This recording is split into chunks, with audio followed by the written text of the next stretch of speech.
முழுவதும் பழக்கமற்ற மக்கள் உள்ளம் காவலன்னை என்று கூப்பிடுற குழந்தை உள்ளம் நல்ல வரம் தாயை போல நாங்க உன்னை கேட்கலாமோ பூசை போட்டு கஞ்சி ஊத்தி வெற்றி மேளம் கொட்டலாமோ எல்லாருக்கும் என்னாலும்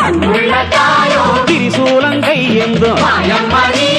புவியாளும் மாத்தாவோ முக்கண்ணன் மனையாளும் ஏழகிட்ட மென்மேலும்